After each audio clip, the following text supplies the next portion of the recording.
Hey everyone. So things keep happening, which is a good thing. But I first kind of just wanted to start with a check-in about how I'm feeling and everything. We're still having a challenge of our daughter who's 2, almost 3. She's always slept through the night, like always. And the last week or so, she keeps waking up in the middle of the night and being like, guess it's time to be up. So we're both Josh and I are dealing with lack of sleep, which doesn't help. I've been hurting and uncomfortable all day long.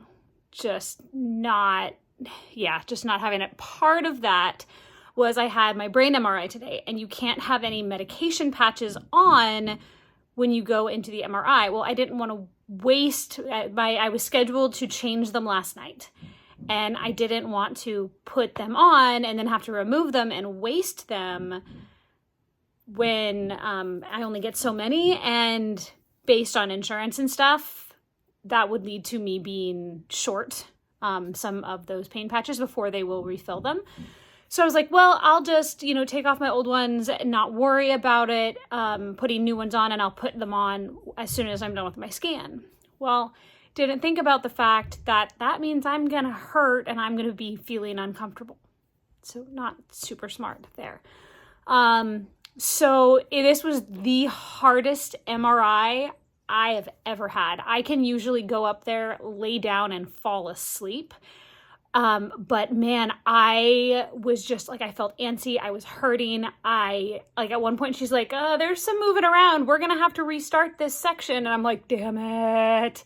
Cause I couldn't. So I ended up, I was like clenched up, just trying to breathe through my body, wanting to do this. So it was tough. And I'll have to remember that for next time. But on a really cool note, I already have the results back and everything is clear in my brain. Yay. The last few have shown a small spot on my skull. It's like 5 millimeters. It hasn't grown, it hasn't shrunk. So they're only guessing that it may be a small metastasis in the bone there, but not in my brain itself. So that's good. Unless the study needed something, in which case that would. But yeah, so that was my morning, trying to get through that. And then on top of that, I also had every once in a while my upper back just starts to burn. And it doesn't feel like anything can really help. I finally was like, Josh, I have to go in the hot tub. I have to see if this will help. It did. I'm just out of the hot tub. I'm feeling so much better. Hopefully it doesn't kick back in again, but it was just that whole area, right over my shoulder blades, was just killing me. So there we go. We got the brain MRI done. I need to talk with the research nurse to see if he's sending those over or if I need to request them to be sent over to the NIH. And there we go. I'd asked yesterday if you guys had any questions that you wanted me to ask my doctor. And there were some questions that were actually just questions for me. One of those was, I've always wondered what cancer pain feels like. It's a really good question.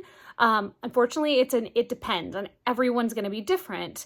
So for example, I have what's causing my pain is the cancer that's in the bone. And so I'm having bone pain, which is kind of hard to describe. If I'm not on my medicine, it's like a constant ache. And then it also will kind of throb into almost a burning sensation. And because of where it is, it's in my pelvis and in my spine and going down into my femurs, that sometimes when I'm actually hurting, I feel like I have to rub at my leg because I'm getting these burning pains down my leg as well. Luckily my pain meds are working pretty darn well, and so I don't have to deal with that too much.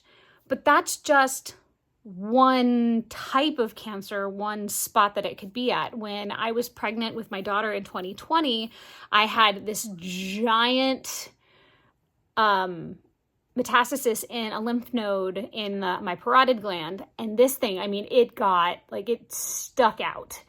And it was a constant throb and ache because it was just so big and taking up so much space that it's not supposed to. And so it just caused that whole area to be sore all the time. So yeah, I know this probably isn't the best description of cancer pain. I'm sure other people can probably do a little bit better than I can, but I think that's the biggest challenge is it's different for everyone, and it depends on the cancer. It depends on where the cancer is and what it's doing. I mean, if it were like in your lungs, that would completely change things, because then you're also having a harder time breathing. You're probably coughing a whole lot, which if you've ever had a bad illness where you cough a lot, then you have all those other things, like you throw your back out because you're coughing so much and all of that. So yeah, it's really hard to describe, and you can't describe it for everybody in one thing because there's just too much. So yeah, so I hope I was able to give you a little bit of information there.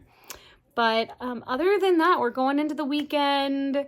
Braden has a nice long baseball practice today. We're hoping beyond hope his very first baseball game got canceled on Wednesday because it was pouring down rain. So we're hoping the ones he has scheduled next week won't get rained out, but I guess we'll see. And yeah, it sounds like my daughter is awake from her nap, so I'm going to leave you guys to it, and I appreciate you. Be nice, be kind, make good choices, and I'll see you tomorrow.